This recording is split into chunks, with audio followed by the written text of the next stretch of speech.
in Tuesday's chemical attack. Russia has rejected that draft resolution. It says Syrian rebels are to blame. Down but not out. White House Chief Strategist Steve Bannon is dropped from the National Security Council. Both Republicans and Democrats have called it a good move. Setting the tone for Britain, the European Parliament votes for a tough stance against the UK in upcoming exit talks. MEPs say negotiations on trade will not be held in parallel with divorce terms. Welcome to the France 24 newsroom. I'm Julia Kim. First, US Secretary of State Rex Tillerson has said it's time for Russia to think carefully about its continued support for Syrian President Bashar al-Assad. It follows comments from President Trump, who said the attack was unacceptable and crosses a lot of lines. This was in response to Tuesday's chemical attack, which killed 72 people, of which 20 children. The offensive struck the northwestern rebel-held town of Han Shayun. The US, UK and France has so far delayed a resolution to investigate Assad's role in the attack. Meanwhile, the regime maintains its innocence, saying the rebels are the culprits. The EU and the UN planning for the future of a devastated Syria. While international donors pledged billions of euros in aid, Wednesday's conference was overshadowed by a suspected chemical attack blamed by the West on Damascus.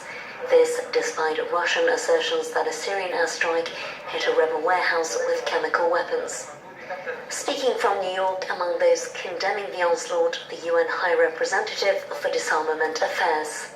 Secretary General recalls that the Security Council repeatedly determined that the use of chemical weapons anywhere constitutes a threat to international peace and security, and that the use of chemical weapons constitutes a serious violation of international law.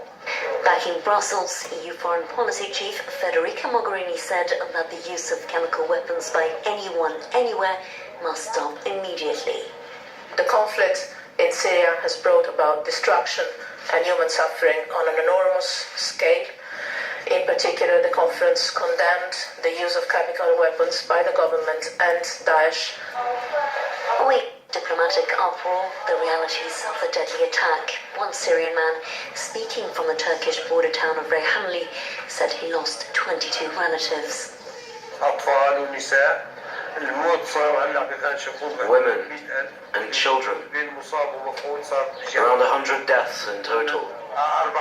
Some 400 wounded and missing. People in shock. And many dead. 22 of my family members have been buried so far. These victims were the fortunate ones. Many people died before reaching the hospital in what's been dubbed one of the worst attacks in Syria's 6-year civil conflict. That attack, unfortunately, is by no means an isolated incident. In 2013, some 1,000 people were killed after a chemical weapons attack in Damascus. According to the Syrian American Medical Society, there have been over 14,000 victims of such attacks since the start of the war. In April 2013, the first published images of chemical weapons use showed victims from a sarin gas attack in Aleppo. An attack that had occurred despite a 2012 warning from the US administration. We have been very clear to the Assad regime, but also to other players on the ground, that a red line for us is we start seeing a whole bunch of chemical weapons moving around or being utilized.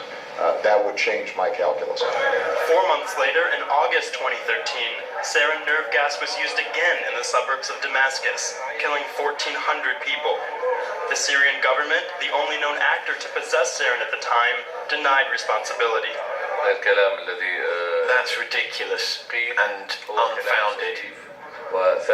There is no proof. It's illogical and subjective.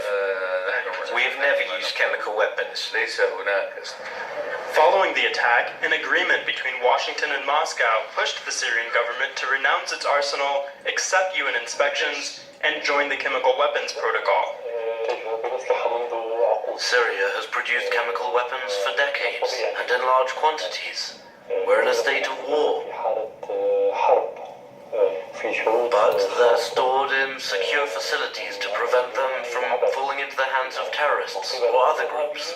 But usage of the weapons by the regime or the Islamic State group continued. And in 2016, a UN investigation held the government responsible for 3 chemical attacks that had occurred in 2014 and 2015, and concluded that the Islamic State group had used mustard gas. At the end of February 2017, Russia, allied with the Assad government, and China vetoed Security Council sanctions against Syria for chemical weapons use. And on April 4th, 2017, at least 58 people were killed in northern Syria in what doctors say was probably a nerve gas attack. President Trump has withdrawn his chief strategist, Steve Bannon, from the National Security Council. The reshuffle is part of an overhaul by the new National Security Advisor, H.R. McMaster. As for Bannon, he's now far less involved in shaping the administration's national security policy. In a staff shake-up by Donald Trump, Steve Bannon has been stripped of his role on the National Security Council. It had been a controversial appointment. The NSC has traditionally been made up of senior-level officials from the military, the intelligence community, and other governmental bodies, while the Principals Committee, the permanent members of the Council, typically includes cabinet-level officials. Bannon's appointment raised fears that matters of national security and foreign policy could become politicized. The reshuffle came to light after a memorandum was published that no longer listed him as a member of the Council. The memo also showed the Director of National Intelligence and the Joint Chiefs Chairman have both been restored to the Principals Committee.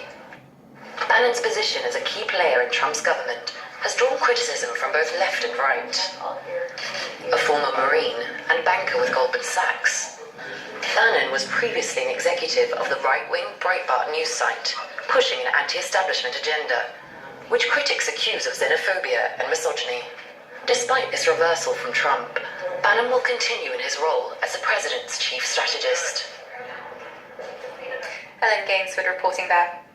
Now to Russia, where an investigation into Monday's metro blast that killed 13 people has gathered pace. Authorities have released a video of an operation to catch 6 alleged terrorist recruiters, but they stress there was no proof yet of any links to the attacker. 22-year-old Akbarjon Dadrilov, a Russian national born in Central Asian Kyrgyzstan. Emerald Maxwell has these details. In St. Petersburg apartment, a Russian special forces operation is in full swing. These men from Central Asia are suspected of recruiting terrorists. In addition to these mobile phones, investigators say they found Islamist and extremist publications. The video of this very visible crackdown was provided by Russian authorities, a show of force from the Kremlin, determined to send a strong message since the St. Petersburg attack. In Moscow, Vladimir Putin met with security service chiefs from former Soviet countries. We know that each one of our countries is a potential target of a terror attack. The Russian president wants to show in control, but questions remain. What motivated the young man identified as the alleged perpetrator of the bombing? Did he have links to the Islamic State group? And if so, why haven't they claimed the attack? Authorities say they established the identity of all the victims, who range from around 17 to 71.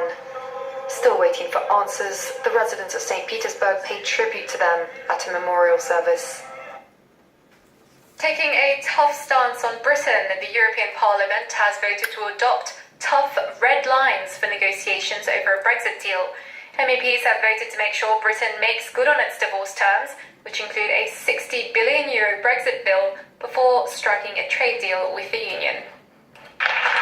It's often said that divorce is never easy, and the mood at the European Parliament was far from conciliatory. Legislators debating Brexit in Strasbourg rejected the call for parallel talks by British Prime Minister Theresa May. MEP Nigel Farage, who is credited with spearheading the campaign for Britain's EU exit, accused his colleagues of being vindictive. The former UKIP leader made the comments over a draft EU guideline, saying any decisions affecting the British enclave of Gibraltar would have to be run past Your aim Spain. and ambition is to destroy nation-state democracy. Gibraltar is clearly a deal-breaker on current terms. You've shown yourselves with these demands to be vindictive, to be nasty. All I can say is thank goodness we're leaving.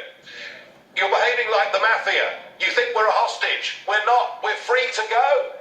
5% of the global... Farage's comments were met by jeers in the chamber, but he refused to back down and said the European Union would be most hurt by Britain's departure. Meanwhile, the Parliament's chief Brexit negotiator took a more It was impossible maybe to unite Great Britain with the continent, naive maybe to reconcile the legal system of Napoleon with the common law of the British Empire, and perhaps it was never meant to be. It's important in politics as it is in life to try new partnership, new horizons, to reach out to the other at the other side of the channel. Both sides have agreed to tackle the fate of 3 million EU citizens in Britain and some 1 million Britons residing in the other EU nations. Brexit talks are expected to start in late May, once the negotiating guidelines by the remaining 27 member states have been sealed in a mandate for the European chief negotiator for Brexit, Michel Barnier. But within days of triggering Article 50, threats of war with Spain and a possible €60 billion bill for parting is unlikely to present sweet sorrow for this divorce.